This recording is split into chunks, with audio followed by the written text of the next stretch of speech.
mau tidak mau kita sudah diarahkan menggunakan Android.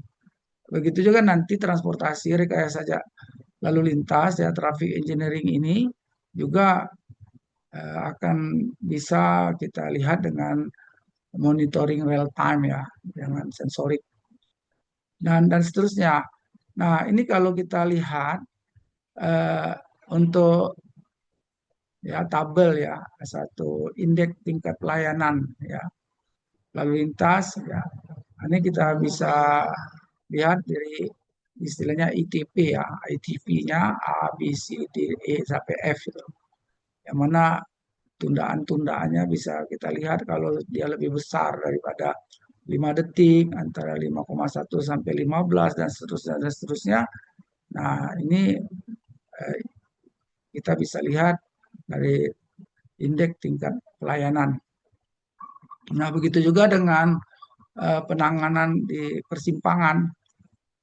Nah, jadi eh, kalau sudah menjadi negara yang sudah maju atau daerah yang sudah maju, biasanya di persimpangan ini memang luar biasa nih. Di samping traffic light-nya dan juga zebra cross-nya dan juga penggunaan traffic light-nya juga sudah menggunakan sensor. Jadi tidak berdasarkan 2 menit di lengan-lengan, tapi sudah menggunakan CCTV sensor sehingga apabila kendaraannya itu banyak maka waktunya diberikan yang cukup. Tapi kalau ada kendaraannya sedikit ya disesuaikan dengan jumlah kendaraan sehingga tidak sama rata sama rasa tapi dia lebih adil gitu. Nah, mungkin ini banyak bisa 2 menit, yang sana cuma sedikit 1 menit gitu. Nah, untuk mengetahui datanya itu tadi dengan penggunaan sensor. Nah, di beberapa negara yang sudah maju sudah menerapkan, tapi kalau kita di daerah ya di Indonesia masih belum. Biasanya masih sama. Nah, 1 menit, 1 menit, 1 menit. Nah, itu. Kadang-kadang yang kendaraan 1 menit masih banyak sehingga tertunda. Sedangkan yang kendaraannya sedikit 1 menit sudah loss ya. Ini salah satu. Nah, ini kita lihat ya penggunaan ATCS ya, Traffic Control System, yang tadi saya katakan bahwa sudah menggunakan CCTV ya, lalu juga menggunakan GPS ya dan lain sebagainya sehingga sudah terintegrasi gitu loh. Nah, inilah eh, akan menjadi satu pelayanan public transport yang lebih smart istilahnya. Nah, ini kita bisa lihat ya sejauh mana antrian ya biasanya itu dengan adanya uh, kontrol daripada aplikasi ya kita bisa mendapatkan hasil yang lebih baik dari rekayasa. Nah, berkaitan dengan ERP ini, Electronic Road Pricing ini. Nah, ini juga eh, kita tahu bahwa biasanya di jalan-jalan tol ya. Nah, sejauh mana penerapan Traffic Demand Management ya TDM. Nah, ini instrumen TDM modern yang menerapkan tarif jalan berbayar dinamis sesuai dengan tingkat kepadatan koridor secara real time.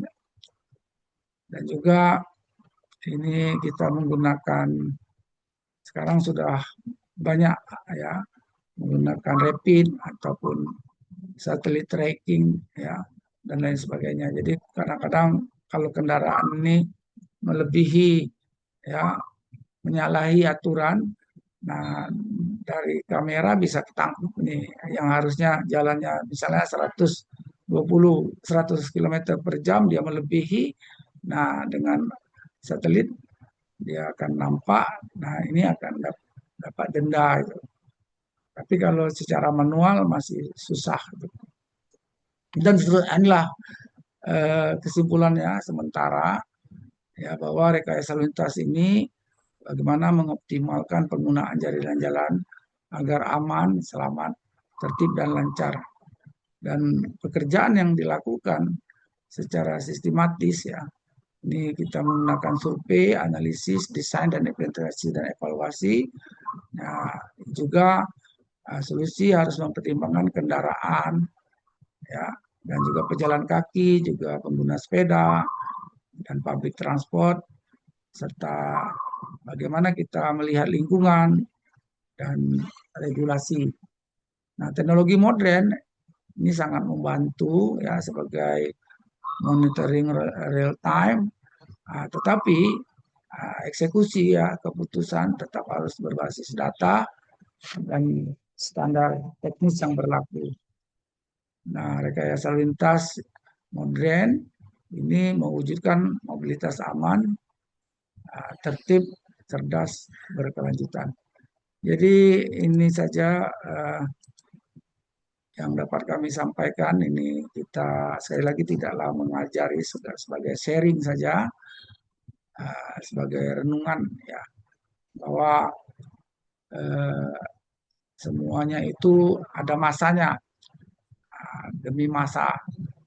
Semua manusia itu dalam kerugian ya, wal asar istilahnya. Kecuali apabila kita punya keimanan. Nah, keimanan ini berkaitan dengan sikap kita dan juga beramal soleh. Beramal soleh ini aktivitas positif ya, berbuat baik ya. Dan juga kita berbuat baik juga perlu saling kepedulian, saling ingat mengingatkan. Jadi kita tidak bisa mendikotomi antara agama dan sains. Nah, sedangkan agama dan sains itu dia padu serasi gitu loh. Kenapapun bentuknya, eh, kadang-kadang eh, dengan sains tadi belum bisa dibuktikan dengan ayat, tapi begitu kita teliti, pada masanya kita akan dapat membuktikan apa yang disampaikan oleh agama itu dan saling berpesan dalam kebaikan. Lalu juga sabar, sabar ini juga artinya bijak gitu. Inilah yang dapat kami sampaikan. Sebelum kami tutup ya, nanti kita coba diskusi ringan ya. Surat di para beralaskan piringan, tutup piringan daun selasi. Mohon maaf atas segala kekurangan. Cukup sekian dan terima kasih. Dan sekali lagi Bapak Ibu yang hadir yang kami muliakan ya, juga para mahasiswa. Sekali lagi bahwa untuk rekayasa lalu lintas ini sebenarnya bisa membutuhkan waktu 1 sampai 2 semester. Jadi ini untuk pemantik saja bahwa bagian rekayasa lalu lintas ini atau traffic engineer ini ada bagian daripada teknik sipil yang ya mau tidak mau ya untuk kita supaya kedepannya lebih baik dalam infrastruktur, sarana dan prasarana, maka perlulah rekayasa lalu lintas ini kita pelajari, kita pahami, dan juga kita aplikasikan dalam kehidupan kita sehari-hari. Terima kasih untuk sementara. Assalamualaikum warahmatullahi wabarakatuh. Waalaikumsalam warahmatullahi wabarakatuh. Baiklah, terima kasih kepada Bapak Dr. Insinyur Haji Amsori MDas MAng yang begitu detail memaparkan materi terkait bagaimana melaksanaan pekerjaan rekayasa lalu lintas.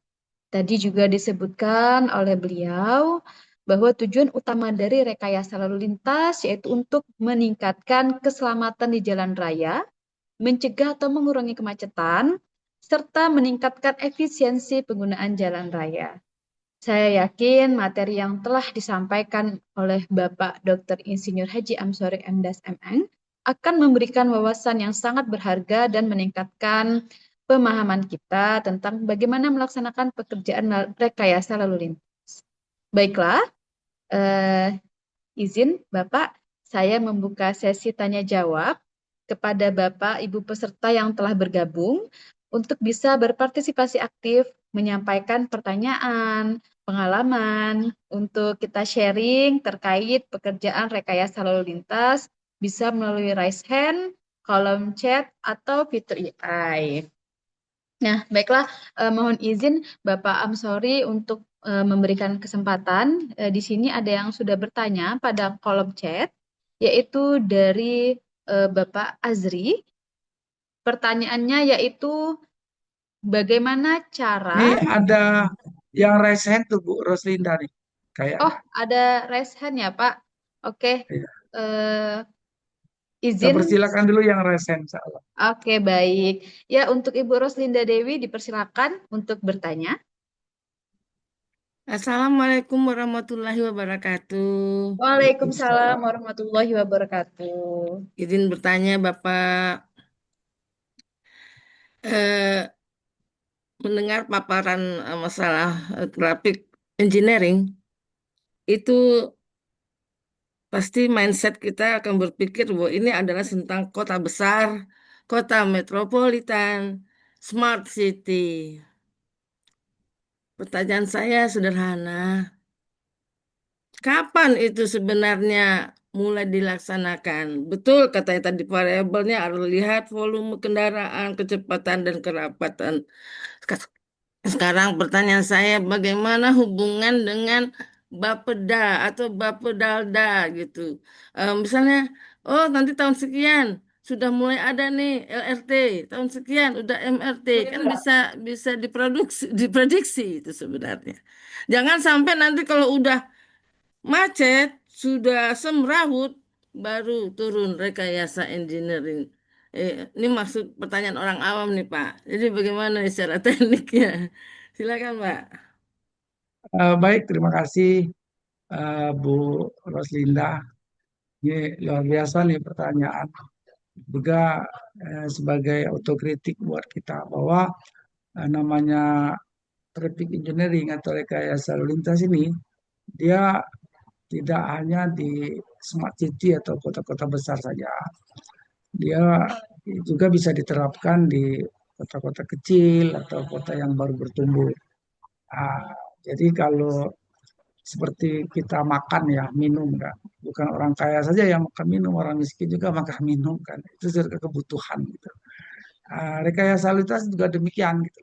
Misalnya contoh yang sederhana, ketika kita di pedesaan ya, yang mana volume lalu lintas itu belum banyak gitu. Tapi yang jelas di desa juga ada jalan raya, ya, apa tuh jalan lingkungan dan lain sebagainya. Nah, ketika itu kita belum perlu traffic light.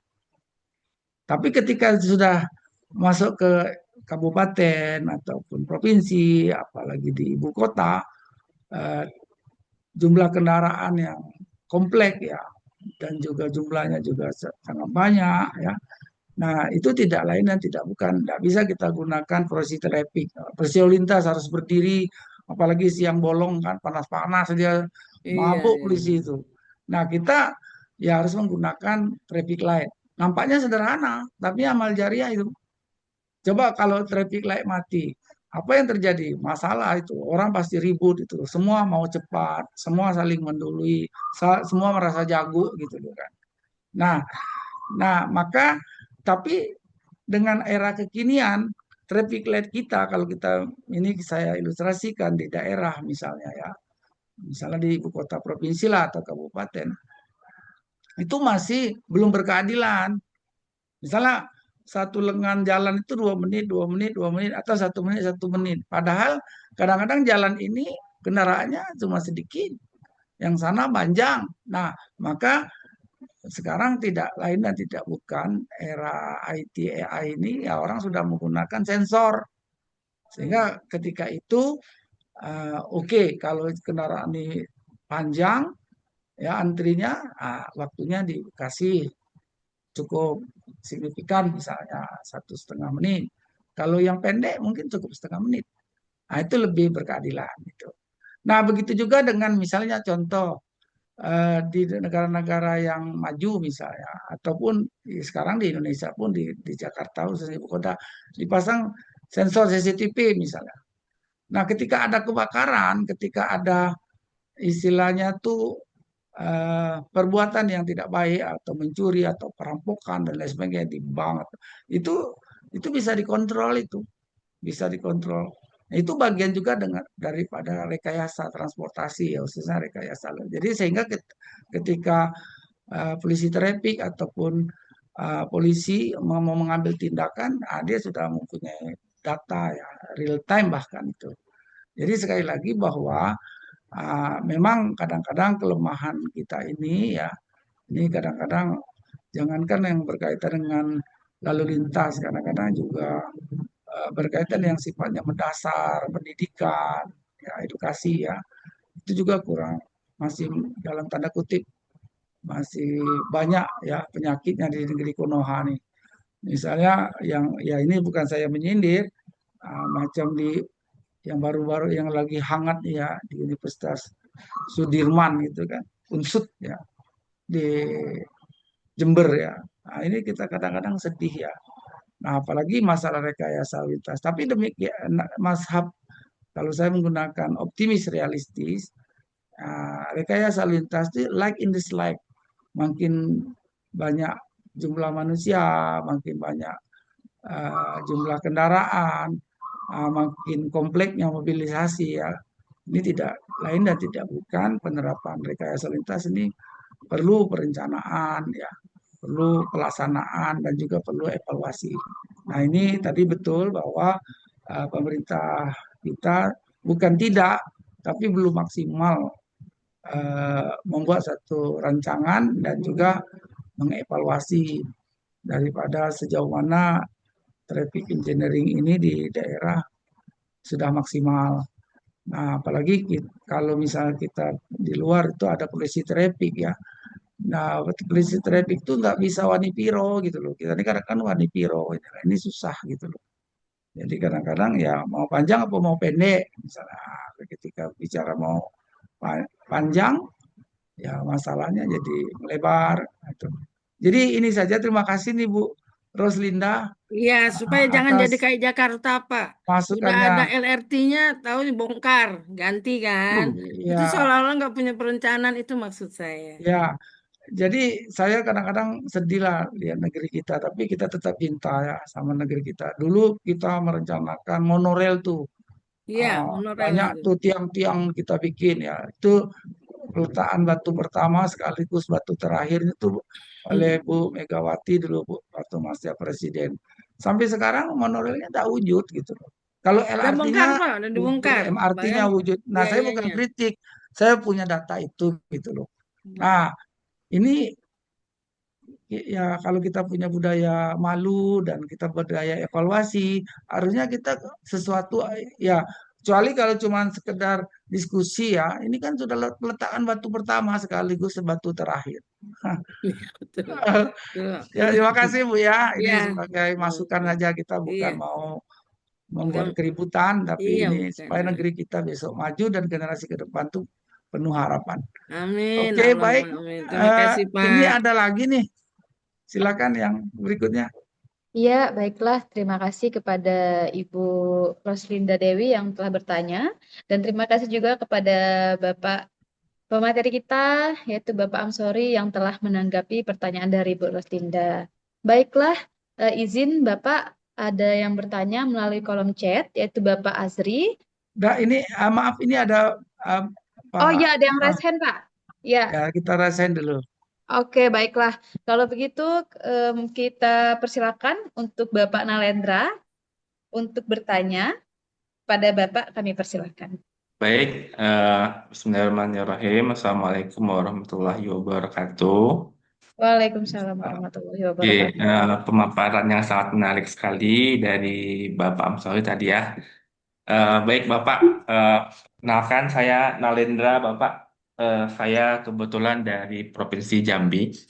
Jadi terkait dengan kebijakan ataupun aturan ini Pak, yang batu bara Pak, batu bara di Sumatera, khususnya di Jambi sendiri ini tidak ada suatu kemajuan perubahan regulasi Pak. Kalau misalkan kita melihat di daerah lain, mungkin di daerah Kalimantan itu memang batu baranya sendiri itu memiliki jalan khusus. Nah, tapi pada saat ini sepertinya untuk di Jambi sendiri belum ada suatu kebijakan untuk mulai merubah Pak dari menggunakan jalan umum ke jalan khusus. Nah, Yang kita takutkan sebenarnya mix traffic Pak ya, campuran dari memang batu bara dengan kendaraan umum ataupun pengangkut yang lainnya seperti itu. Nah, memang resikonya kita lihat sekarang ini banyak misalnya kecelakaan-kecelakaan yang terjadi yang mungkin memang kita bisa ngelihat sendiri dari berita-berita yang ada Pak. Jadi mungkin bagaimana tanggapan Bapak, mungkin apakah Bapak memiliki suatu pendapat sendiri ataupun memberikan masukan terhadap kebijakan ini yang masih belum ada pergerakan Bapak seperti itu. Sekian dan terima kasih. Wassalamualaikum warahmatullahi wabarakatuh. Waalaikumsalam Eh, warahmatullahi wabarakatuh. Baiklah, ah, terima kasih kepada Bapak Nalendra atas pertanyaannya. Dipersilakan kepada Bapak Insinyur Amsori MDAS untuk menanggapi pertanyaan dari Bapak Nalendra. Nah, terima kasih nih eh, Mas Bram nih, Nalendra. Kalau kita lihat Nalendra ini macam apa nama India ya. Tapi, terima kasih banyak nih atas sharingnya ya, dan juga ini menjadi satu masukan ya. Memang betul masalah yang kita hadapi khususnya di Jambi ya, Provinsi Jambi ini berkaitan dengan bagaimana lalu lintas ya, hasil tambang khususnya batu bara ya. Baik khususnya dari, kalau dalam bahasa daerah ini dari mudik istilahnya kan, untuk menuju ke pelabuhan ya Talang Duku. Nah, akhirnya kalau kita lihat dalam 1, 2, 3 tahun terakhir ini tidak sedikit ya, di samping merusak daripada jalan ya, ya sarana ya jalan, kena kapasitas ya, over apa istilah overloading ya, dan juga tidak tutup kemungkinan menimbulkan eksiden ya, kecelakaan. Bahkan ada yang sampai merenggut nyawa ya, sampai meninggal dunia. Nah, nah sekali lagi bahwa kalau harusnya batu bara itu dia punya jalan sendiri gitu loh. Memang pemerintah daerah sudah berusaha. Dulu pernah pakai jalur sungai ya. Kalau di Jambi itu Sungai Batanghari. Kami sendiri pernah menghitung juga dalam satu hari berapa tongkang itu dari hulu Sungai Batanghari sampai ke pelabuhan Talang Duku itu. Itu rata-rata 10 sampai 12 tongkang yang mengangkut batu bara tersebut. Tapi tidak semua bisa tercover. Nah, sekarang eh, inilah semacam buah simalakama, diteruskan mak mati, tidak diteruskan bapak mati ya. Namun demikian, eh, berkaitan dengan rekayasa lalu lintas, suka tidak suka, memang eh, prasarana ya, ya, untuk pengangkutan batu bara itu harus punya jalan sendiri gitu. Nah, memang terakhir-terakhir ada rancangan untuk membuat jalur kereta api ya. Kalau kita lihat di Sumatera ini yang sudah ada jalur kereta api di Sumatera Selatan, di Mangkowi tahu itu. Macam mana batu bara dari Muara Enim ya. Dan juga di Sumatera Barat juga ada ya kereta api. Kalau kereta api untuk pengangkutan umum ya, masyarakat dari Lampung ya, Tanjung Karang sampai di Kertapati Sumatera Selatan sampai ke Linggau itu ada, sudah dari zaman dulu saya amati itu ya. Nah, juga di samping mengangkut ya apa masyarakat atau penumpang ya, passenger, juga mengangkut komoditi-komoditi termasuk batu bara itu sendiri. Nah, untuk di Jambi ini kereta api belum ada. Nah, oleh sebab itu sekali lagi ini harus menjadi satu perhatian khusus dari pemerintah daerah, karena apapun bentuknya dari hasil batu bara ini ya memang cukup ya banyak ya, tapi juga dampak dampak kerusakan jalan yang harus kita perbaiki ya, kerusakan-kerusakan juga eksiden ya, kecelakaan-kecelakaan bisa merenggut nyawa. Nah, ini yang kadang-kadang tidak, kalau orang Malaysia bilang tidak berbaloi gitu. Nah, inilah perlu konsentrasi untuk kita mencari solusinya, karena sudah sering dibahas juga tapi tidak istilah menemui titik temu yang diharapkan. Tapi kita tidak boleh berputus asa. Memang inilah satu proses. Kita bisa belajar mungkin dari Kalimantan gitu ya. Nah, di Kalimantan ya banyak menggunakan jalur sungai dan lain sebagainya. Jadi sekali lagi bahwa untuk batu bara tidak lain dan tidak mungkin harus punya jalur khusus itu. Nah, dulu pernah ada satu rancangan mau dibikin ya, jalan khusus untuk batu bara, tapi sampai sekarang juga belum nampak progres yang signifikan. Nah, lalu sekarang dicoba lagi untuk kereta api demikian. Nah, inilah sekali lagi perlu keseriusan daripada pemerintah daerah dan semua pihak untuk mewujudkan hal tersebut sehingga kita ke depan bisa menjadi lebih baik sesuai dengan yang diharapkan dari traffic engineering itu sendiri. Terima kasih nih Mas Bram ya. Mudah-mudahan ini diskusi kita ini untuk supaya bisa pemantik ya, supaya juga yang dengar-dengar juga untuk bisa menjadi perhatian. Ini berkaitan dengan rekayasa lalu lintas ini memang bersinggungan juga dengan penggunaan jalan ya, khususnya batu bara tadi. Terima kasih, terima kasih. Kami kembalikan nih kepada Bu Moderator. Terima Baiklah, kasih Bapak penjelasan dan saran-sarannya. Terima kasih. baiklah, terima kasih kepada Bapak Amsori atas tanggapannya dari pertanyaan Bapak Nalendra. Baiklah, Pak. Selanjutnya ada pertanyaan dari kolom chat, yaitu dari Bapak Azri. Izinkan saya untuk membacakan, Pak, pertanyaannya. Yaitu beliau bertanya, bagaimana cara menentukan titik lokasi penempatan rambu, marka jalan, dan alat pengendali kecepatan yang sesuai dengan standar teknis? Begitu pertanyaannya, Pak. Mungkin dari Bapak Amsori bisa menanggapinya. Dipersilahkan. Baiklah. Jadi begini, eh, yang berkaitan dengan ya rambu ya, rambu jalan ini juga marka jalan dan juga alat-alat kontrol ya pengendali kecepatan. Ini memang bagian daripada rekayasa lalu lintas ya, sistem transportasi.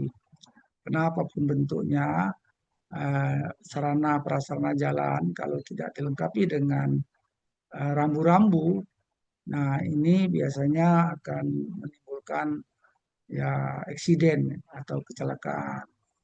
Nah, begitu juga kenyamanan dalam pengguna jalan juga akan menurun ya. Ya. Nah, namun sejauh mana kita meletakkan rambu-rambu memang tidak bisa kita buat dengan sembarangan asal taruh saja.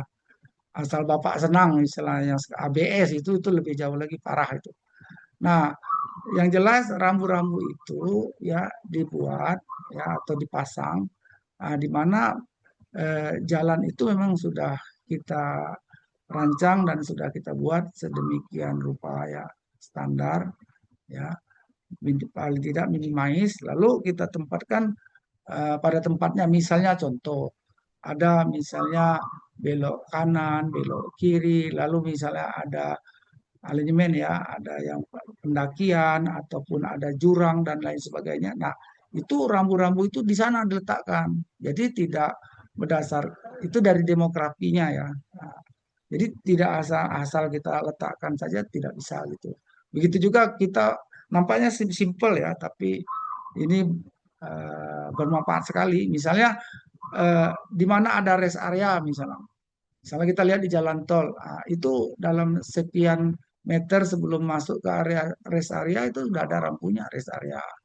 Lalu misalnya kalau jalan biasa ya, yang tidak jalan tol misalnya, oh ada masjid misalnya, musola ya, lalu ada eh, tempat pengisian bahan bakar misalnya dan lain sebagainya. Nah itu diletakkan pada titik-titik yang sesuai dengan realnya kenyataannya itu loh.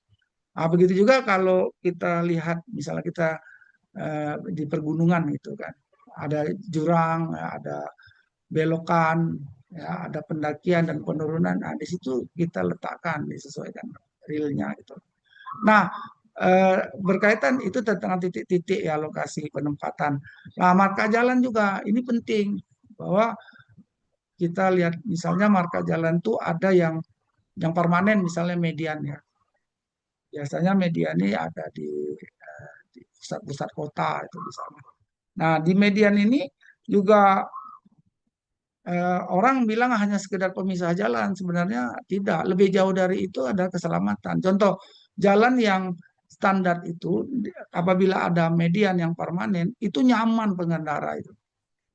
Baik dari apa lajur ya, jalur yang berbeda itu nyaman dengan kecepatan tertentu. Tapi ketika tidak ada median, apalagi behavior ya, perilaku pengguna jalan tidak anu tidak tertib, tidak disiplin, kadang-kadang dia bisa zigzag gitu loh. Nah, membuat sesak juga, orang membuat jantungan juga.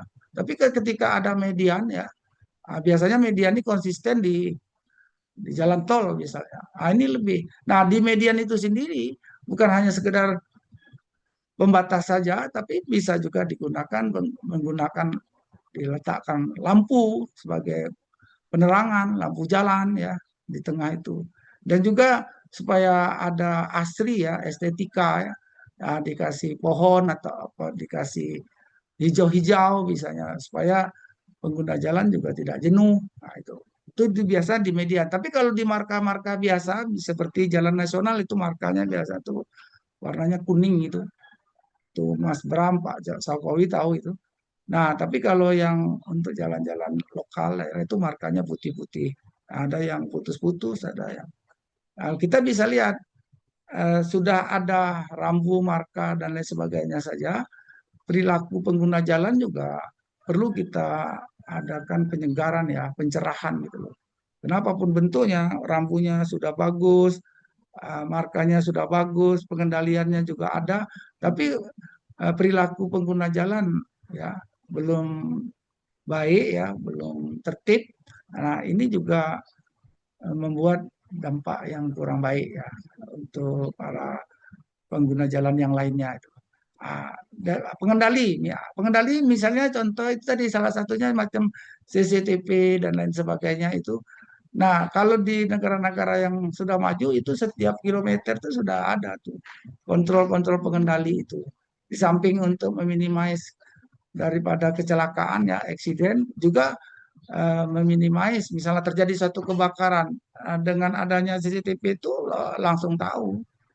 Nah, langsung adakan eksekusi. Begitu juga dengan misalnya terjadi perampokan, kan bisa terekam juga itu. Dan CCTV itu bisanya digunakan dalam rekayasa lalu lintas juga itu. Nah, itu sebagai alat-alat pengendali ya. Nah, macam kecepatan. Nah, kalau eh, kita sekarang nih, misalnya paling tinggi kecepatan misalnya 80, 100. Nah, ada yang menggunakan eh, kecepatan lebih dari 80 atau lebih dari 100. Kita susah tuh, tapi kalau menggunakan yang sekarang sistem elektronik itu, kita tahu oh ini nama pakat nanti pada waktu di tempat tertentu polisi traffic akan memberhentikan, menyetop, akan memberikan sanksi bahwa kecepatan yang dilakukan oleh pengguna jalan itu melebihi daripada ketentuan. Ini sebagai kontrol kecepatan pengendalian. Ini biasanya digunakan di negara-negara yang sudah maju atau daerah yang sudah berkembang. Tapi kalau untuk di daerah-daerah kita yang masih belum ya, apalagi di kabupaten masih kita terbatas pada rambu dan marka jalan. Terima kasih. Silakan. Baiklah, terima kasih kepada Bapak Amsori atas tanggapan dari pertanyaan Bapak Azri. Baiklah, izin Bapak di sini ada Bapak Syarkowi Mansur yang sudah melambaikan tangan atau raise hand. Kepada Bapak Syarkowi kami persilakan untuk bertanya. Izin Bapak Syarkowi mungkin bisa dihidupkan suaranya. Ya, mohon maaf, takut kalau tanya sama Ustadznya. Tapi sama izin Pak Ustadz ya, Saya nambahkan terkait ada pertanyaan yang baru dibahas tadi ya. Baik ya, Pak Ustadz sudah menyaparkan sangat penting sekali ya. Jadi yang punya keinginan tentang traffic engineering ini ya ini mungkin yang ini untuk desain ya dan juga untuk mungkin studi pengembangan jaringan, sistem jaringan gitu ya. Nah, ada hal yang ini yang lebih detail ya untuk traffic engineering keselamatan jalan ini bila ini bisa untuk desain yang detail dan juga untuk dalam pelaksanaan. Jadi saya infokan bahwa bagi yang berminat di sini terhadap traffic engineering ini harus mempunyai, kalau berkecimpung di sini harus mempunyai SKK keselamatan jalan, ya SKK keselamatan jalan. Nanti di sana juga mempelajari detail terhadap untuk desain maupun untuk pelaksanaan. Salah satu yang punya asesor atau RSP yang untuk SKK keselamatan jalan ini itu HPJI ada ya. Lalu yang kedua, masalah rekayasa lalu lintas yang mikronya itu salah satu yang dibutuhkan untuk melaksanakan SMKK ya. Kan SMKK itu ada K3 umum, lingkungan, keselamatan jalan atau manajemen lalu lintasnya, dan juga metode pelaksanaan dan mutu. Nah, terhadap rekayasa lalu lintas atau manajemen lalu lintas SMKK itu bila kita membangun itu harus disiapkan rekayasa lalu lintas. Ini mungkin yang viral, yang dibikin dijalin tim. Bila orang pakai rigid, ya itu harus mengatur lalu lintasnya dan itu harus dituangkan dalam SMKK yang Permen nomor 10 tahun 2021. Jadi saya kira apa yang disampaikan Pak Ustadz tadi ini sangat penting sekali. Tapi saya sarankan juga yang lebih detail kalau untuk dalam pelaksanaan pekerjaan dan operasional. Jadi harus punya SKK keselamatan jalan, bisa dipelajari di situ. Yang disampaikan oleh Pak Ustadz tadi ini untuk desain dan juga untuk pengembangan sistem jaringan. Saya kira seperti itu Pak Ustadz. Mohon maaf bila ada kekeliruan. Terima kasih. Terima kasih Pak Sarkowi Mansur nih luar biasa nih. Walaupun usia sudah tambah, tetapi semangat tetap muda, tetap menyala nih, Masya Allah. Ini bisa Pak menjadi baru 69, masih muda kok. masih Lansia motivasi nih. madura kok. Ya. Ini motivasi nih buat kita semua. Dan juga kalau saya manggil akrab tuh Mangkowi. Beliau ini di samping alumni Unsri juga alumni Eropa ini ya. Jadi mungkin sebagian sudah tahu, tapi ini luar biasa dengan semangatnya. Seperti diskusi kita pada pagi hari ini tadi juga beliau menyampaikan bahwa HPJI juga membuka ya atau yang bagi berkeinginan mengambil SKK yang berkaitan dengan rekayasa lalu lintas khususnya ini bisa tergabung di atau mengambil di HPJI. Dan lain daripada itu memang betul bahwa dalam pelaksanaan pembangunan khususnya prasarana jalan ya kita tahu bahwa jalan itu ada rigid, ada fleksibel ya. Rigid pavement ini biasanya di pembuatan jalan menggunakan konkrit ya, menggunakan beton. Kalau fleksibel buat jalan dengan menggunakan kekerasan lentur. Nah, ini juga dalam pelaksanaan itu tidak lain dan tidak bukan kita memerlukan keselamatan ya K3 ya, SMKK ya, keselamatan kerja. Karena keselamatan ini utama dan pertama. ada satu anekdot sederhana, tapi ini mungkin perlu kita renungkan. Eh, Satu Pulau Jawa atau Sumatera itu bisa dinilai, bisa dibeli lah istilahnya. Tapi satu nyawa itu tidak bisa dibeli gitu. Nah, jadi menghargai nyawa atau kemanusiaan itu sangat penting. Nah, ini berkaitan dengan keselamatan tadi yang dibilang Pak Sarkowi tadi, bahwa ini penting. Jadi baik pada waktu kita melaksanakan ya pekerjaan ataupun sesudah. Biasanya kalau rekayasa lalu lintas ini kita menggunakan sarana prasarana itu sesudah, dia sifatnya operasional kan. Tapi ketika kita membangun, nah ini kita juga perlu ya istilahnya supaya dalam pelaksanaan pekerjaan itu bisa mencapai yang kita harapkan, tapi juga selamat. Nah itu juga perlu aturan-aturan yang harus kita terapkan. Nah ini yang kita kadang lupa. Kadang-kadang K3 dan lain sebagainya itu HSE ya ada, tapi kadang-kadang ini tidak kita apa kita maksimalkan, kita gunakan dengan baik, sehingga ketika terjadi korban, terjadi eksiden baru jadi ribut. Nah, kita saling menyalahkan dan lain sebagainya. Nah, ini terima kasih nih Pak Sarkowi ini untuk mengingatkan bagi pelaku ya, juga bagi perencana daripada pekerjaan jalan, juga rekayasa lalu lintas, supaya tidak bisa kita abaikan ya, di samping knowledge-nya, pengetahuannya, dan skill pengalaman ya, yang pernah kita jalankan, yang pernah kita lakukan, jam terbang yang pernah kita buat, dan juga ini perlu juga sikap.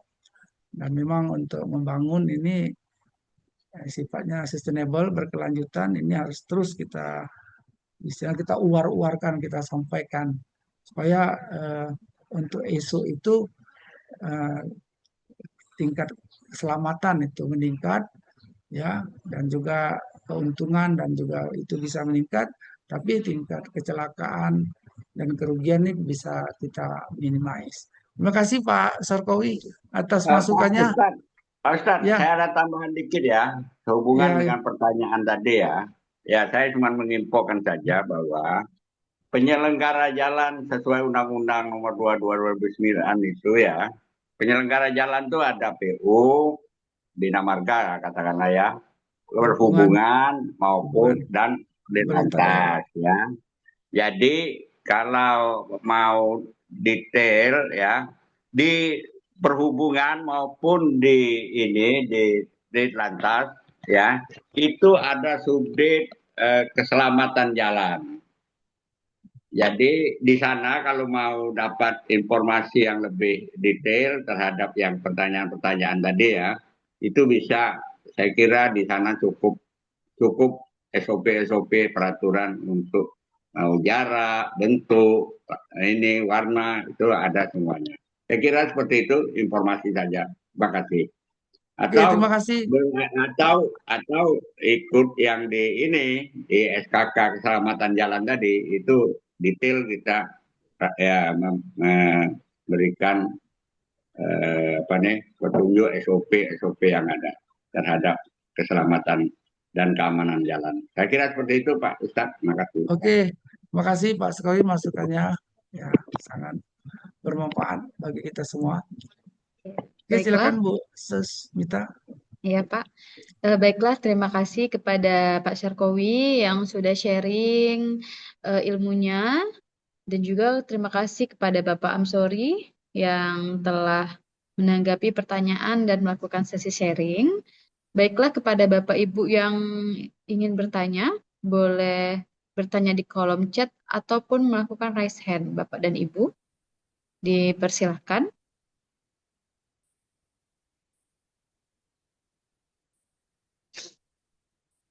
Apakah masih ada dari Bapak dan Ibu yang ingin bertanya mengenai materi kita pada hari ini, yaitu melaksanakan pekerjaan rekayasa lalu lintas?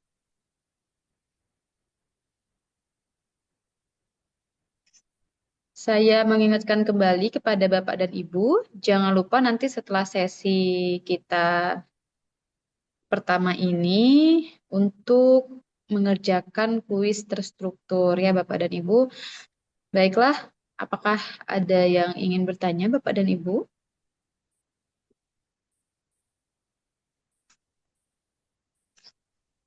Oh, baiklah.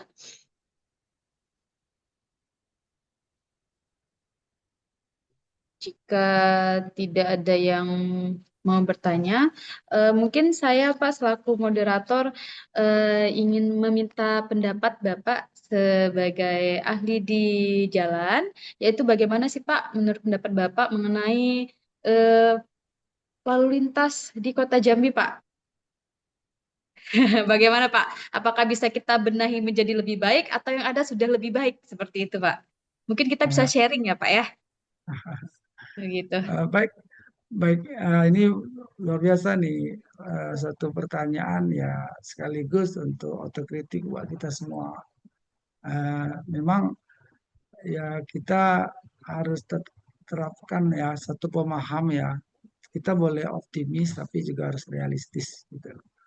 Nah, istilah kalau saya katakan ini mazhab optimis tapi realistis. Banyak orang yang optimis tapi tidak realistis. Artinya kadang-kadang eh, yang pertama, memang kadang-kadang kita ada perencanaan dalam khususnya sarana dan prasarana ya infrastruktur, turunannya kepada rekayasa lalu lintas ya berkaitan dengan traffic engineering ini.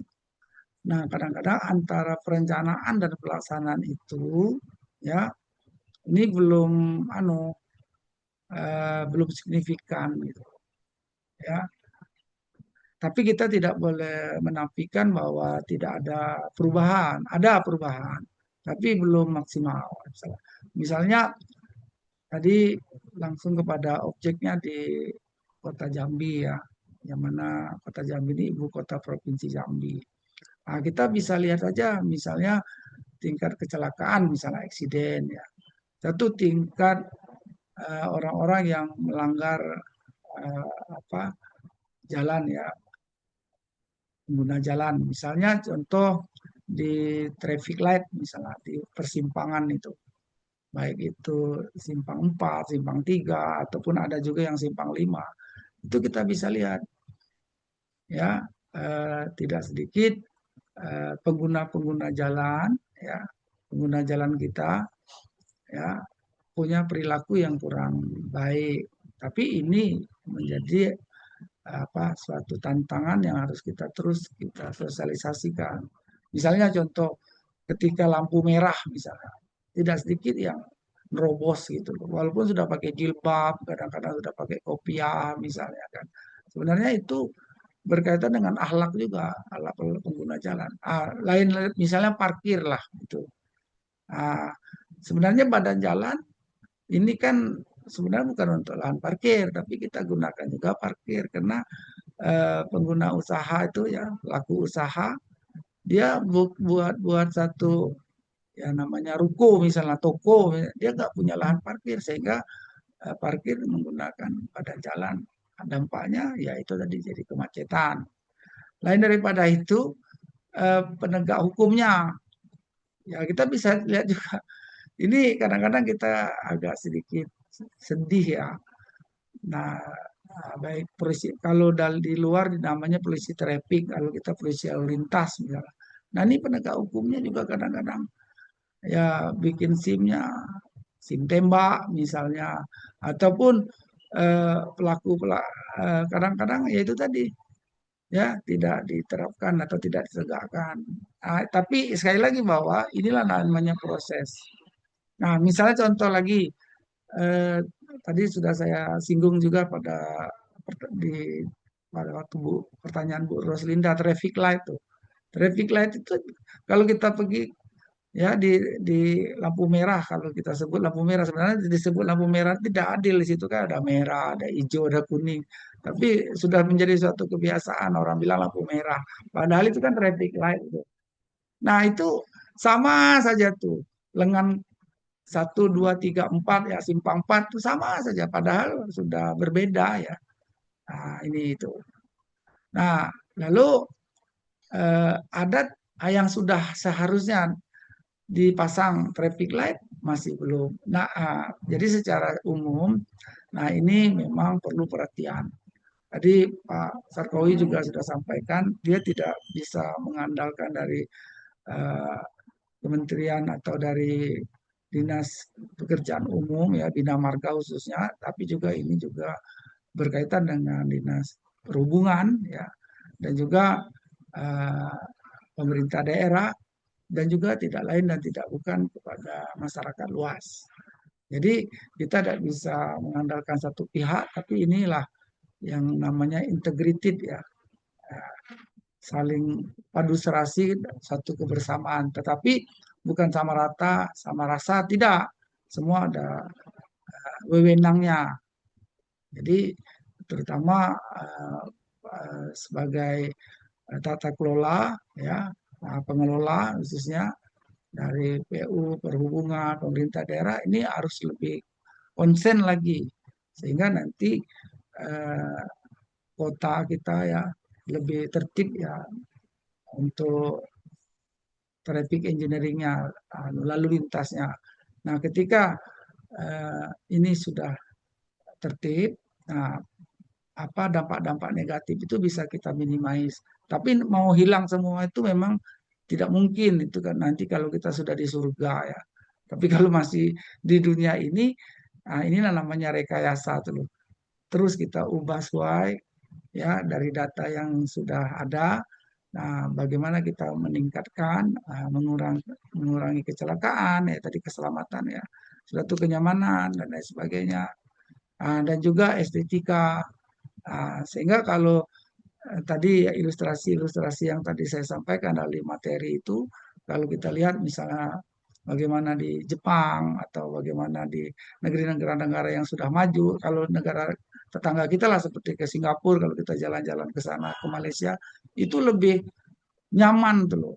Orang menggunakan apa tuh traffic engineering itu orang menggunakan jalan gitu kan.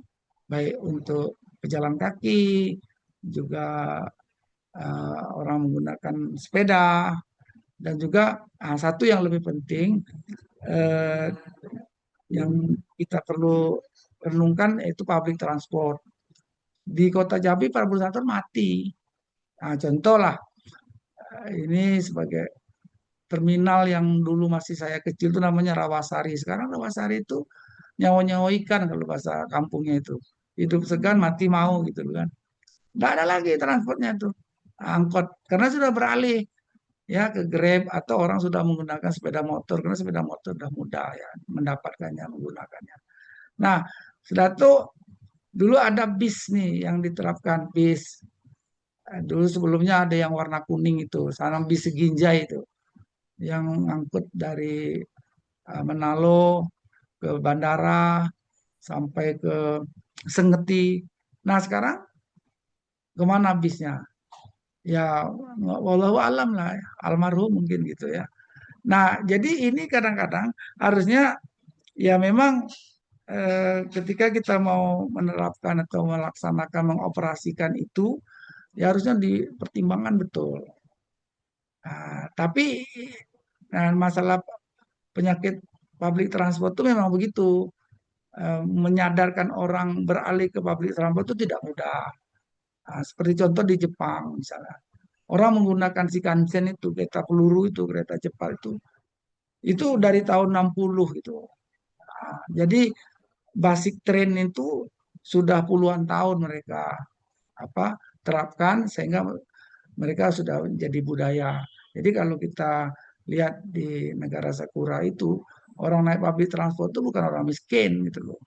Karena ya pejabat, orang kaya, juga masyarakat umum menggunakan public transport. Kapan dia menggunakan kendaraan pribadi atau private car itu?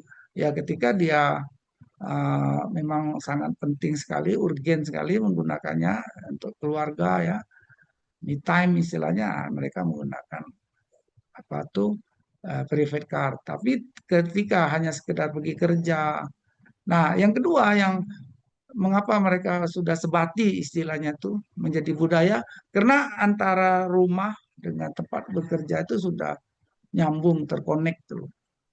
Nah, kita ini yang masih jauh, tapi like in dislike, ke depannya memang ini perlu kita menjadi kita lah discuss ya, perlu kita pikirkan. Nah, kalau tidak ya pertumbuhan jalan tidak seimbang dengan pertumbuhan kendaraan, jawabannya adalah sturitir lah, macet, dan juga polusi dan lain-lain sebagainya dan lain sebagainya. Nah, mungkin ini keadaan kita di Jambi belum parah sekali, tapi kalau tidak diantisipasi sejak awal, nah, dia pasti akan menuju ke sana. Terima kasih. Baiklah, terima kasih Bapak atas tanggapan dan sharingnya. Banyak sekali ya manfaatnya dari yang Bapak paparkan barusan. Baiklah Bapak, ada yang raise hand yaitu Ibu Insinyur Roslenda Dewi. Kepada Ibu kami persilakan. Assalamualaikum Pak, izin Pak, nambah. Ya, silakan dulu. Ini dari tadi kita ini kan diskusi ya Pak ya. Mungkinkah kita ya saya bilang, baik akademisi, baik dari Dinas Bina Marga Perhubungan, Pemda, membuat suatu grand design, katakanlah untuk level Jambi aja, ya, sehingga ada punya repelita atau rencana tahunan, rencana kalau ada repelita ya, mungkin pelita ya, mungkin yang terstruktur. Jadi kita, oh ini mulai daerah yang kecil sampai yang ini daerah sawit nih banyak ada jalan aksesnya. Jadi nggak bisa juga kita katakan Jambi oke-oke saja. Yang antri itu jalan kita ngalami Pak. Ya, bagaimana sulitnya kadang jalan dari Tebo ke kota Jambi. Nah, seandainya itu dibuat suatu grand design, duduk sama-sama, mungkinkah itu? Nah, kenapa tidak mulai dari kita dari sini? Kita sosialisasikan, kita bunyikan gitu loh maksud saya Pak. Hanya itu aja Pak. Baik, terima kasih Bu Roslinda nih, luar biasa nih atas partisipasinya. Memang betul, saya bukan menganut istilahnya tuh ekstrimnya orang bilang, wah ini agama ansih, enggak. Tapi saya mencoba bahwa metodologi berpikir ini kan yang sekarang ini ya orang meninggalkan yang namanya otorita wahyu ya.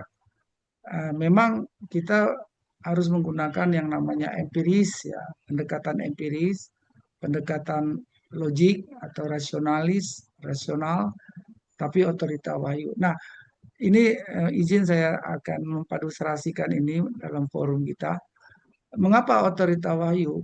Ketika kita takut dengan apa tuh aparat hukum ya dan lain sebagainya, penegak hukum, ya ketika polisi itu ada, kita pakai helm atau segan atau gimana takut. Tapi ketika polisi itu tidak ada, ya kita kadang-kadang itu. Nah, integriti tadi memang betul tidak bisa satu pihak. Ini harus bersama-sama baik dari akademis, ya, pemerintah daerah, departemen dinas perhubungan dan juga dinas PU ya dalam hal ini Bina Marga. Ini memang harus membuat grand design itu. Tapi kita tidak mungkin lah muluk-muluk. Memang dari yang kecil dulu. Tapi ya harus konsisten gitu loh. Kita ini kadang-kadang kita sudah buat satu perencanaan ya. Perencanaan itu ya sebatas perencanaan saja. Sudah duitnya cair, ya udah gitu loh. Lalu kalaupun dilaksanakan, ketika dilaksanakan tidak terevaluasi. Misalnya contoh trotoar itulah, misalnya contoh lah ini yang depan mata saya lah nih Jalan Sudirman tuh.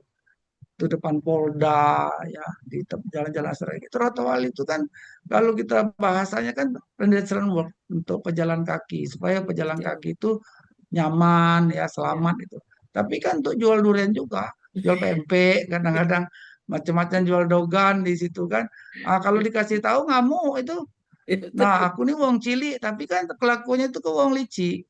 Nah, kadang-kadang anehnya lagi, bin ajimatnya Betul negeri sekali. Konoha nih, parkir mobil plat merah di trotoar tuh. Kadang plat polisi pula itu. Saya bilang, auzubillah min zalik. Saya bilang, cemano lah itu. Nah, lagi disuruh kabur pula, pergi ke luar negeri kalau kau tidak suka. Ini kan pening pala saya nengok macam ini nih. Jadi saya bukan kritik nanti Pak Sarkowi itu Daud. Nah, jadi inilah mental-mental seperti gini yang membuat kadang-kadang kita tuh absurd tuh loh. Aduh, maju kena, mundur kena, maju mati mak, mundur mati bapak gitu. Akhirnya mati semua, mati kabeh. Ya, nah jadi gitu. Nah, padahal mayoritas Islam, nah itu saya katakan tuh malu. Nah, ya sebenarnya Islam sudah awal-awal konsepnya ya. Ini oknum saya tidak mengatakan. Ya karena saya pakai kopiah lalu ceramah nggak bisa. Jadi kalau kita nggak mau menggunakan fasilitas publik bukan hak kita itu dosa sebenarnya. Misalnya gini, ini ya mudah-mudahan tidak tersinggung ya pengurus masjid.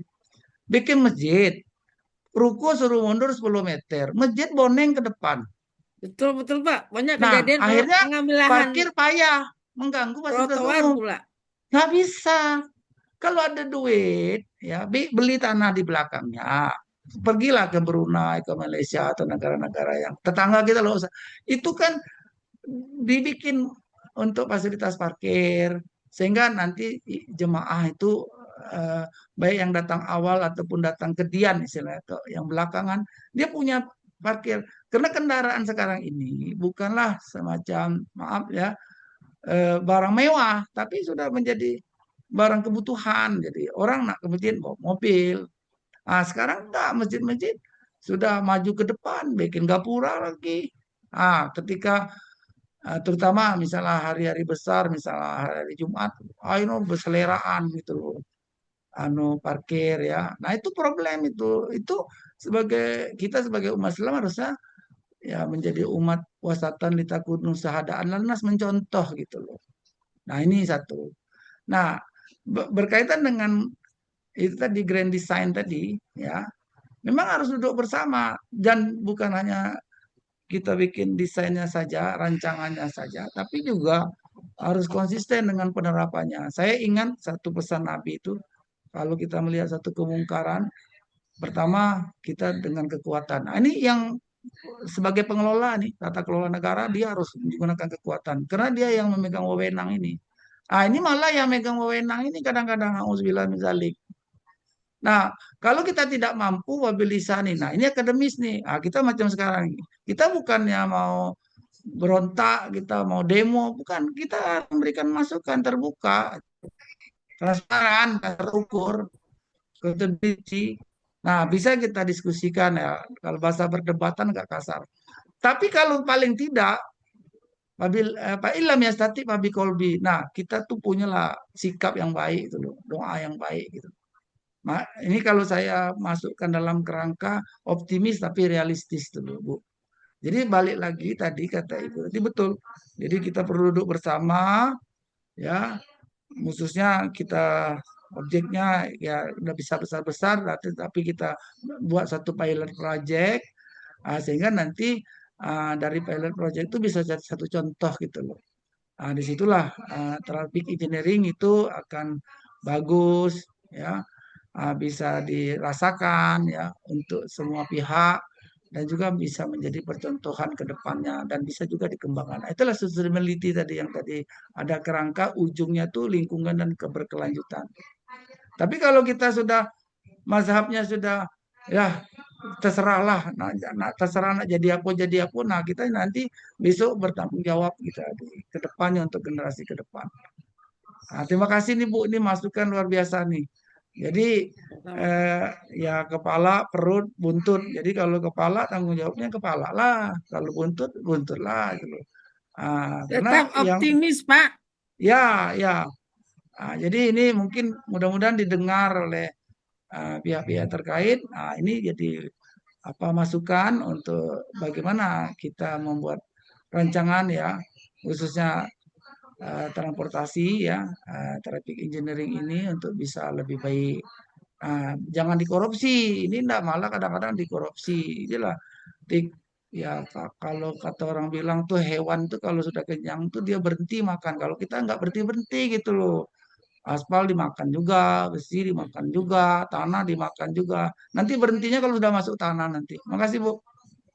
Makasih Pak. Mungkin izin Bapak Ibu, mungkin bisa menambahkan, boleh izin menambahkan Bapak langsung. Ya, Bapak Ibu, saya Boleh, Trimoyo ya Bapak. silakan silakan Bapak. Pak. Mungkin ini berdasarkan pengalaman saya sebenarnya. Sebenarnya di daerah Bu ada, itu ada namanya dokumen Bu. Dokumen kalau dulu saya tuh, dulu ada katalog, katalog dan Sitranas. Itu contohnya dokumen yang outputnya salah satunya itu kalau nggak salah tingkat pelayanan jalan. Tingkat pelayanan jalan mungkin kalau di eh, katalog itu kabupaten kota, untuk tingkat pelayanan jalan di kabupaten kota, dan kewenangan masing-masing, terus tata wil di provinsi dan Sistranas itu di eh, jalan nasional itu pemerintah pusat. Kemudian ada juga Perpres Perpres nomor 1 tahun 2022 itu tentang rencana umum keselamatan lalu lintas dan angkutan jalan, eh, di dalam eh, bisa disingkat Hang LAJ. Ini sebenarnya sudah ada Bu. Sudah ada dan sudah ada juga surat dari eh, Menteri Perencanaan dan Pembangunan itu ke seluruh kabupaten kota untuk mempercepat penyusunan, pembaruan dan penetapan rencana aksi keselamatan lalu lintas dan angkutan jalan di seluruh kabupaten kota maupun provinsi seluruh Indonesia. Ini pun sudah ditemusin ke beberapa eh, pemerintah kota, baik provinsi maupun kabupaten dan internal baik polisi dan PU. Nah, data ini sebenarnya digunakan salah satunya untuk perencanaan 5 tahun yang akan datang, untuk demand traffic, perencanaan, baik itu untuk apa namanya pelayanan penumpang dan semua dari situ.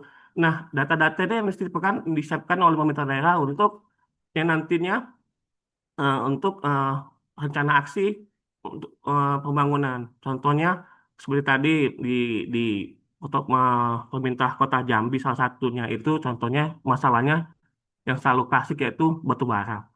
Dari tingkat pelayanan jalan tuh kita bisa memuat tingkat pelayanan jalan tuh salah satunya kan salah satunya pengusulan ring road, seperti itu. Itu salah satunya bisa diusulkan seperti itu atau public transport seperti itu dan itu bisa digunakan salah satunya itu. Dan kemudian juga kita di saya nggak tahu di Kota Jambi itu ada pelaksanaan andalin atau tidak.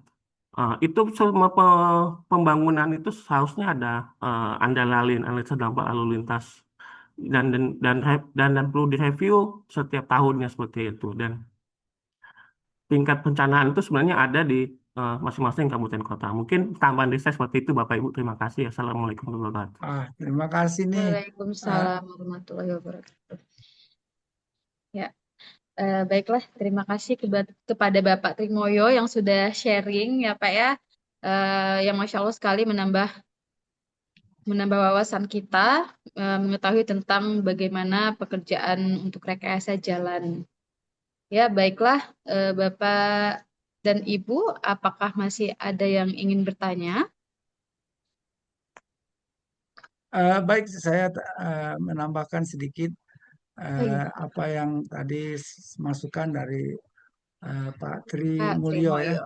Ya, baik, Nah, ini silakan Bapak. betul luar biasa sekali.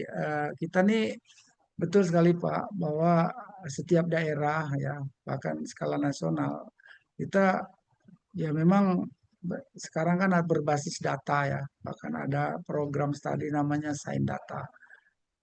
Kita tidak akan memproduksi satu karya ya, apalagi karya ilmiah kalau tidak berbasis data.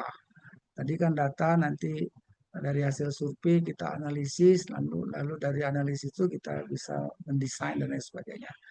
Betul sekali bahwa di daerah Jambi itu sebagian data-datanya sudah ada, cuma kadang-kadang kelemahannya itu tahapan eksekusi dan evaluasinya gitu.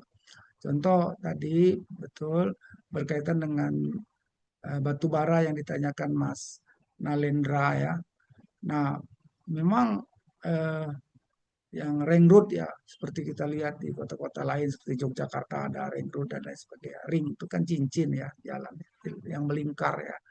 Nah, di kota Jambi ini tidak lain dan tidak bukan, memang ada satu harapan membuat jalan khusus ya, batubara, tapi dari perencanaan diskusi dan lain sebagainya sampai sekarang belum juga terwujud.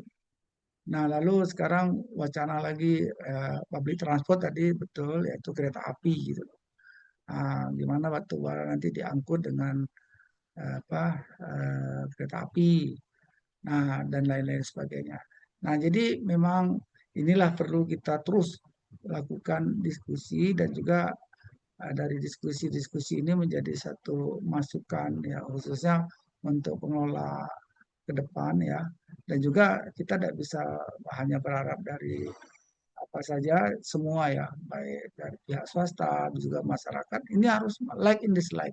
Kenapapun bentuknya namanya ya kehidupan ini kan terus berjalan maju.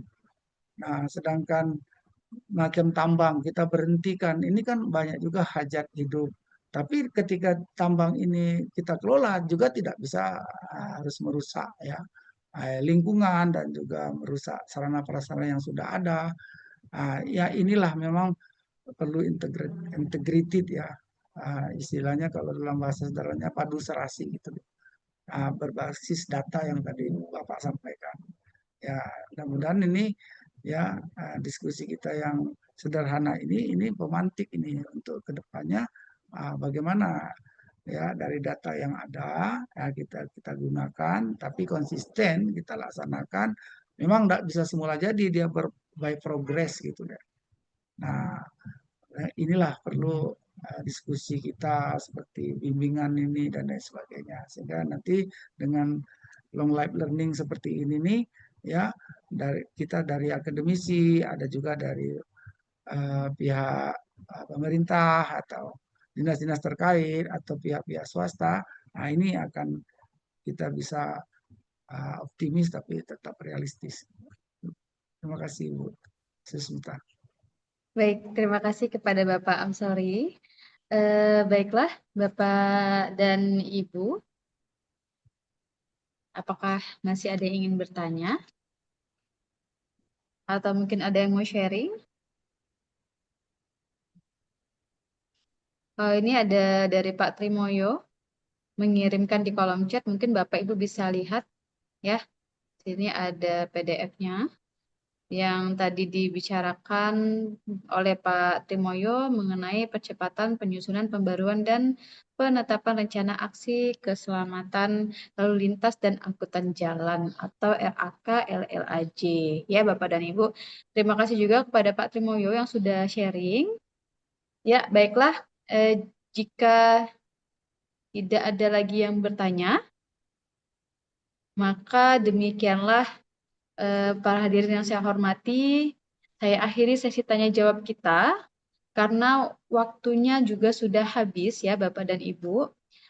Dan izin sebelum kita akhiri, izin kepada Bapak Amsori untuk memberikan closing statement-nya ya, kepada Bapak. Moderator. Oh iya, Bapak izin Pak, silakan Pak.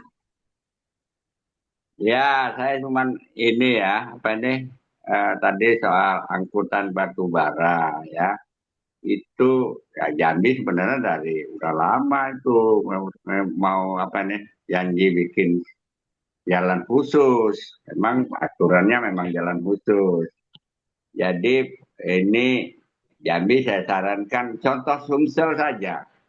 Sekarang kita jalan-jalan khusus batu bara sudah ada kesepakatan kan kalau dia lewat jalan nasional provinsi kabupaten dia harus ada rekomendasi kan. Nah di sini yang sekarang di Sumsel dia sudah banyak bikin flyover, perbaikan jalan, kewajiban dia karena kerusakan itu akibat angkutan batubara yang odol pula nih kadang-kadang kan. Nah itu boleh contoh nih Sumsel melakukan hal tersebut. Terima kasih. Baiklah, terima kasih Pak Syarkowi Mansur atas tambahannya dan juga sarannya kepada Pak Amsori. Apakah ada tambahan atau tanggapan? Oh, terima kasih. Ini terima kasih dari Pak Sarkowi, memang bisa menjadi contoh tuh Wong Palembang. Insya Allah mudah-mudahan ini didengar nih pengelola ya, khususnya di Provinsi Jambi. Namanya yang baik memang perlu kita contoh. Sedangkan yang tidak baik ya bukan kita hanya hukumi tapi ya kita perbaiki. Nah, jelas bahwa kalau batu bara tuh saya ingat-ingat dulu di Muaro Inim dulu memang sudah dari dulu itu kita kenal batu baranya kan. Nah, begitu juga ada di Sumatera Barat, tapi dan Muara Inim kalau kita lihat sekarang bukan hanya jalannya juga menggunakan rel kereta api gitu loh. Dan juga tadi yang disampaikan oleh Pak Suri memang betul. Jadi ada kewajiban-kewajiban yang lain ya, apa bentuknya CSR dan lain sebagainya, sehingga memang ya begitulah yang perlu kita harapkan dan juga perlu kita contoh untuk kita terapkan di Provinsi Jambi. Jadi bukan hanya sekedar apa janji, tapi juga kita harus ya tepatilah apa yang sudah menjadi anu kita ya, tanggung jawab kita masing-masing. Baiklah, sekali lagi tidak mengurangi rasa hormat kepada Bapak Ibu dan saudaraku sekalian. Pada hari ini kita melaksanakan ya istilah sharing lah dalam berkaitan dengan pelaksanaan kerjaan rekayasa lalu lintas dari awal sampai jam 11.30 ini tadi kita mengalami beberapa hal ya, trouble yang berkaitan dengan apa nih teknis ya, dan juga sedianya ya, alhamdulillah ini kita dibantu oleh Ibu Sasmita, Bu Susmita. Beliau ini sebagai tenaga pendidik juga di SMK di Jambi. Ini juga berkaitan dengan pekerjaan sipil engineering.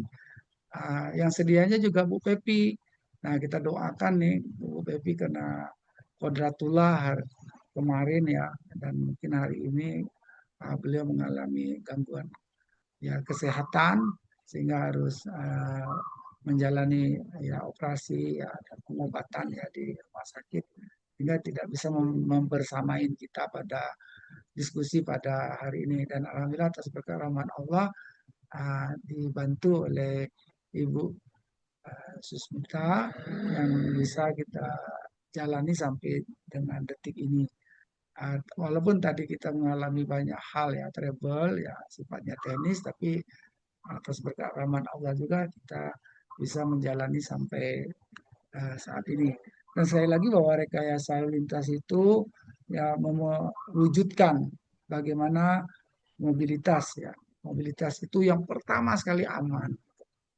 Aman ini sip ya, selamat gitu. Nah, istilahnya Pulau Sumatera atau Pulau Jawa itu bisa kita nilai, bisa kita beli, tapi nyawa manusia nggak bisa gitu. Jadi pertama sekali keselamatan itulah perlu keamanan. Yang kedua uh, untuk mewujud ke sana ya perlu tertib gitu. Nah, tertib ini tidak hanya orang per orang ya, ini kesemuanya. Bahkan Islam ya, kita sebagai umat Islam sudah awal-awal kita sudah diajari yaitu adab ya. Ini bermuara dari akhlak. Dalam kompetensi itu namanya attitude. Ini tidak bisa kita lepas.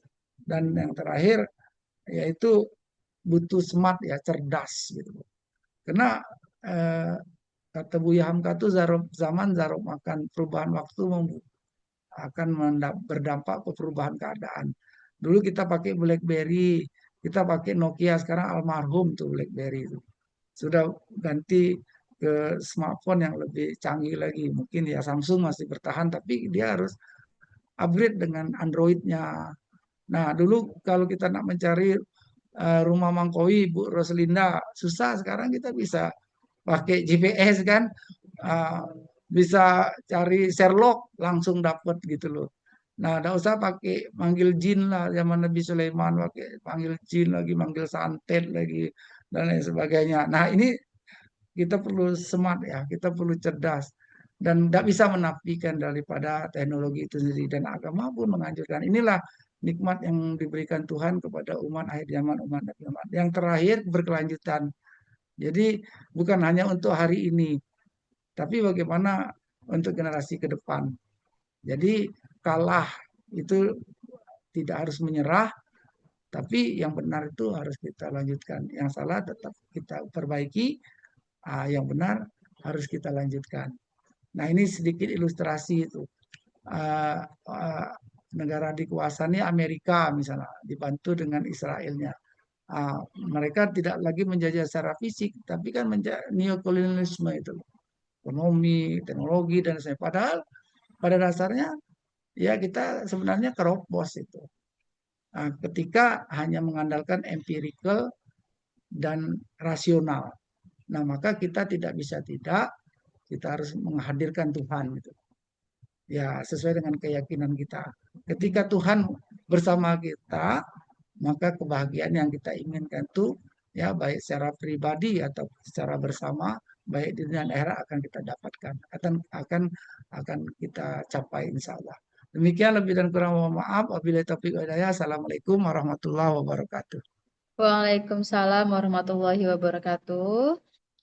Ya, terima kasih kepada Bapak Amsori yang sudah memberikan closing statement-nya. Sangat menginspirasi sekali, Masya Allah Bapak. Terima kasih banyak. Terakhir saya ucapkan terima kasih kepada Bapak Dr. Insinyur Haji Amsori MDas MAng yang telah menyempatkan diri berbagi ilmu pada hari ini.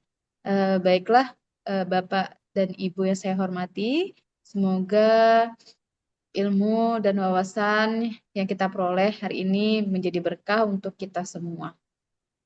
Saya mengucapkan alhamdulillahirrahmanirrahim. Saya selaku moderator dan panitia mengucapkan terima kasih kepada Bapak dan Ibu semua yang telah mengikuti seminar nasional ini dari awal hingga akhir. Ya Bapak dan Ibu, semoga kita semua mendapatkan manfaatnya. Amin. Ya Bapak dan Ibu, saya ingatkan kembali untuk dapat mengisi kuis terstruktur ya Bapak dan Ibu setelah bimbingan teknis online ini dan setelah pemaparan materi. Baiklah, mohon maaf apabila saya dalam memandu acara terdapat hal-hal yang kurang berkenan di hati Bapak dan Ibu. Saya ucapkan terima kasih atas perhatian Bapak dan Ibu semua. Saya akhiri. Assalamualaikum warahmatullahi wabarakatuh. Waalaikumsalam warahmatullahi wabarakatuh. Waalaikumsalam. Terima kasih, Bang. Dari ini. PDF.